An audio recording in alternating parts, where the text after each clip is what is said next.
Now, pushy parents are turning children as young as 8 off sport, according to a new poll. Some people said that their parents had sworn at them, while others said they'd been told that they weren't good enough on the playing field. And nearly half of the kids questioned said their parents' behaviour had put them off sport.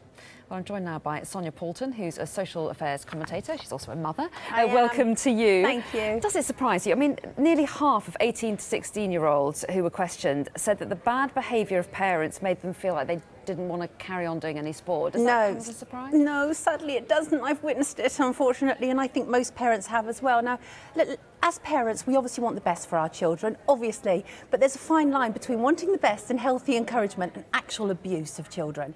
And that is often what's being witnessed now, certainly on these sort of finishing lines in school sports. Well, that's right, and it's extraordinary what's being reported in this poll.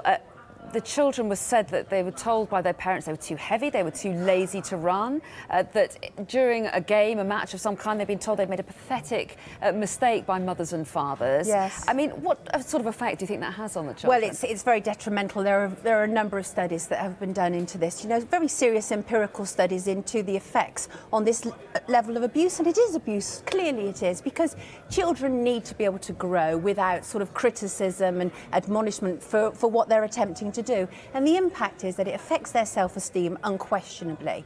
It also turns them somewhat into people pleasers where they're frightened of stepping out of line. So obviously what we're doing is a great disservice to children when we're setting about them in this way. And there's absolutely, I'm a mother, and my mother is now 17 years old, and from about the age of 8 years old she knew very clearly what she wanted to do, and that was be involved in the arts and in theatre, and she's been training for that, and she's won competitions all around the country and everything. But my sole role is to be able to finance what she does and take her to these places, and that's where it ends. I'm not a stage mum, and I think it's completely wrong when parents push their children. Parents need to get their own life instead of live through their own children. And yet, these parents that are on the touchline week in, week out, their matches, are supporting their kids in a way, aren't they? They're there to wish them well, but they just get a bit carried away, they get a bit passionate. And are we wrapping children up too much in cotton wool that they can't take any criticism? Well, no, I think a healthy criticism is always a good thing, obviously, quite naturally, but I don't know if you've ever been on those sports lines. Every Sunday. They're scary, aren't they? They really are scary. You know, please don't let me get caught in the crossfire with a football mum, because they'll take you down.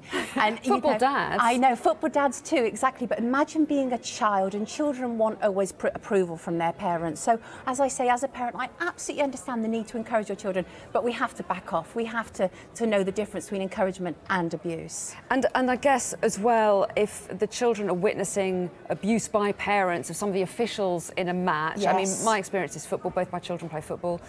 If a parent is having a go at the ref, or having a go at other parents, or a manager, or a player even, on the pitch, which does happen even with children, doesn't it? Of course it does. The risk is that children will copy that kind of behaviour. Well, obviously that is a risk, because children learn from their parents' behaviour. We're role models for them, and so absolutely. So it isn't a good message to send out to children. So parents, all I would just say is absolutely, I understand your need to support children, but know the difference between your child's life and your life, and know where one begins and one ends. And chill out a bit on the touchline. And chill out a bit and enjoy their childhood. It only comes once. And I mean, Anna, I don't know about you, but my daughter's 17 now, and I'm gripping on to spend time with her. So just enjoy that time on that touchline. Mine's 16, I feel the same. It's a wonderful thing. Sonia Poulton, thanks very much. Pleasure. Indeed.